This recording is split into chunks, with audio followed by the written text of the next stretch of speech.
and welcome back to the most amazing channel on the internet. I am your host, Rebecca Felgate, and you most amazing top 10ers seem to be absolutely loving the myth series that we have been cooking up for you. So, because you love it, I am back with the top 10 scary Korean myths. Now, as the title is Korean, I am giving you a blend of North and South, and you can let me know which country has the weirder. Before we get into this video, why don't you let me know if there is a myth or an old wives' tale from where you're from? I honestly love a good bit of myth chat, so let me know in the comments section down below, and perhaps I'll read out your comment in a future video. Also, while you're down there, why don't you like this video and share it with a friend, and check out the links to our most amazing Instagrams in the description box. You'll also find our source links there too, if you're curious. Alright, coming in at number 10, red ink causes death. To me, red pens make me think of school and getting my essays or test papers back with teachers' markings on them. The more red, the worse you did, right? Well, red pen is way more stressful than that in some other parts of the world. Whatever you do, do not bring your red pens to South Korea. Worse yet, do not write someone's name in red ink. There is a strongly upheld superstition that red ink is cursed, and writing someone's name in it will lead to their untimely demises. What? So you're gonna die if someone writes your name in red, basically. But like, what is to stop people buying a red pen and trying to off a love rival or a straight up enemy? Have people actually tried this out? Obviously this is a myth, but I totally get the superstition. I don't walk under ladders, and sometimes I need to stop and touch wood. I also kinda believe that anyone who does try the whole red pen thing to destroy their foes will get bad luck tossed back at them. So, where do we go from here? Unicorns! That's where. Coming into number 9, we have the unicorn layer. In 2012, North Korean state media claimed that archaeologists from the Academy of Social Sciences in North Korea's History Institute claimed that they had discovered the unicorn layer 200 meters from a temple in the capital. Unicorn layer! So what's their evidence? Apparently a rectangular rock carved with the words unicorn layer in front of an actual, layer. The Korean Central News Agency said that this is proof that Korean King Tongmyong, founder of the kingdom, rode unicorns from 3 BC to 7 AD. He lived a long time and he rode unicorns. Cool! I love it. Good! Unicorns! Why is that scary? Because North Koreans were told that there are legit unicorns, and now that they believe that there are unicorns, and to me, that is bananas. Another one coming from the north at number 8. Kim Jong-un has cured cancer. And Ebola. So just, live your life and don't even worry about it. North Koreans think that Kim Jong-un found cures to every single disease ever. Legit. In June 2016, the dictator made the rather odd claim and announced it over the state media. North Korean doctors explained it to the masses by saying that scientists insert rare earth elements into ginseng before applying micro-elementary fertilizers from the earth elements into ginseng fields. Wait, what? I feel like they did that thing where they made it sound really confusing just so people wouldn't ask any questions. So, did Kim Jong-un cure Ebola and cancer and every disease ever? Coming in at number 7, we have the cockroaches. Did anyone watch our top 10 scary Swedish myths? If so, you may remember the spider in the cactus situation, or the many spiders in the yucca plant. Well, this is kind of like that, only the story goes that there could be cockroaches hiding in tampons. Ugh. Legend has it that one girl was using a sanitary product and later complained of having a stomachache, but this was no menstrual cramp ache. When the girl's stomach started to really hurt, she went to hospital, where doctors discovered that a cockroach had laid eggs inside her and that they were all hanging out in her uterus. Aww, roach babies. This obviously isn't true, and it's probably just a scare tactic to make girls fearful of their bodies and menstruation.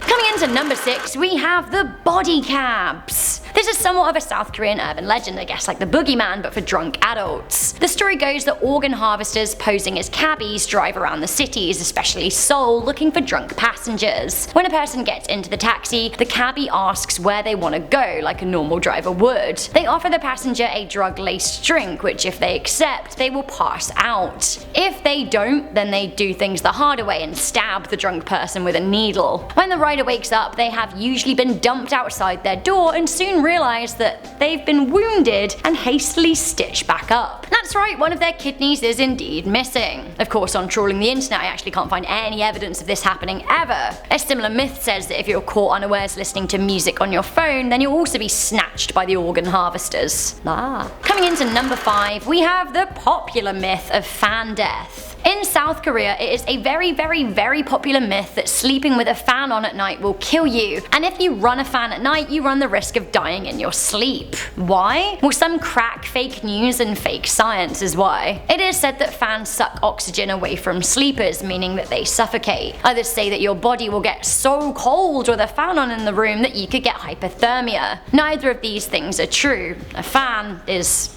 you know, a fan.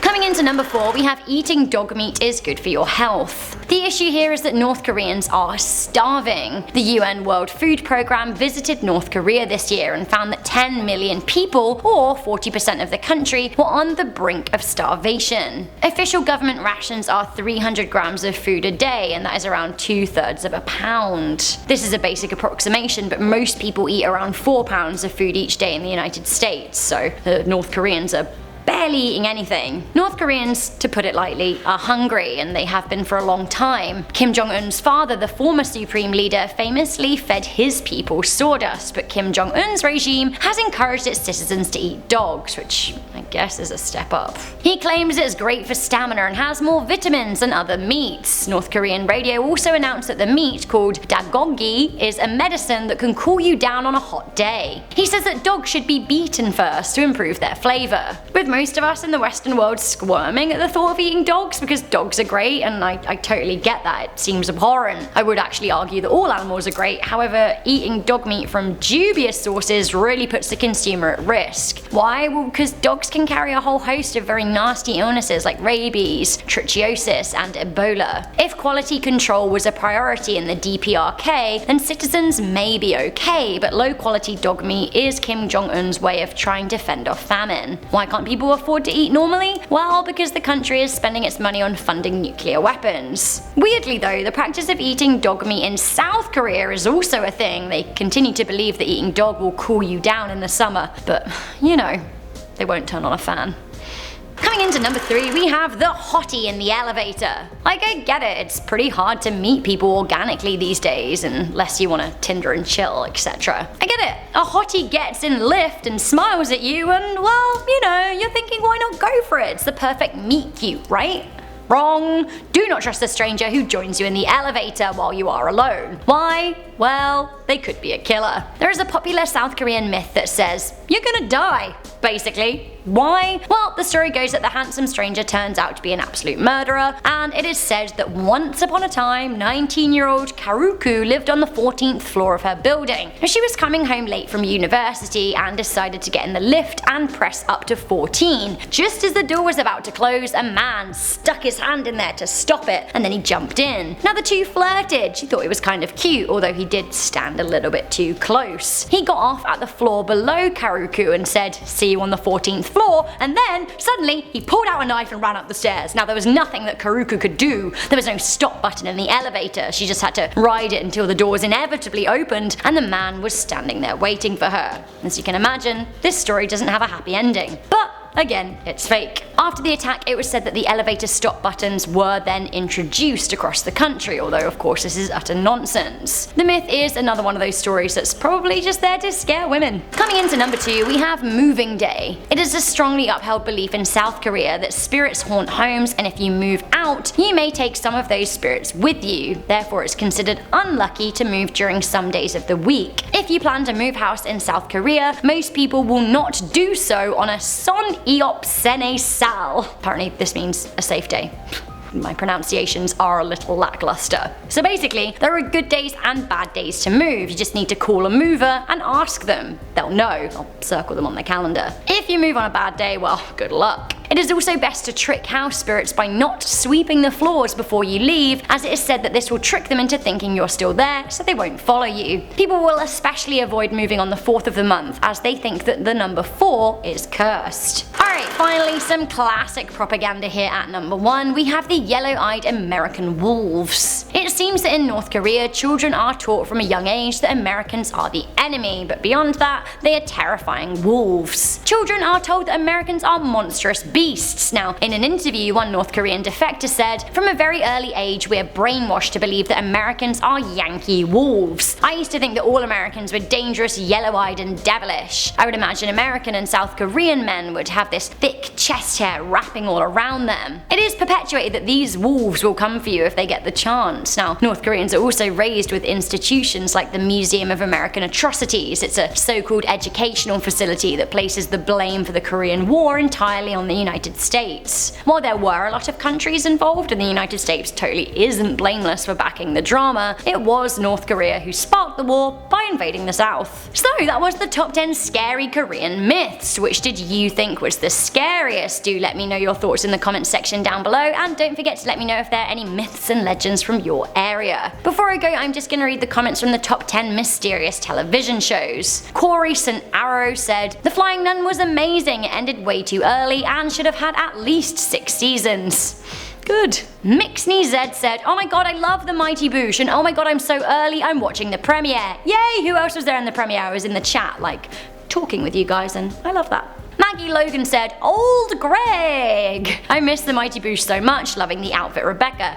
Thank you. I miss The Mighty Boosh too. It makes me think of just like weird British sketch humor and like Old Greg and the Cheese Man and the Hitcher with the eels. I need it. I just need more weird drama in my life, not kind of like North Korean mythical drama. Although, maybe I am here for the unicorns. Okay, I've gone to that place in my head, so I think it's time for me to wrap up this, I was about to say musical, but it's a video, so I think that sheds even more light as to what's going on. I'm your host, Rebecca Felgate. Leave a thumbs up, share this video with a friend, stick around, we've got a whole playlist, and I'll see you guys soon. Bye!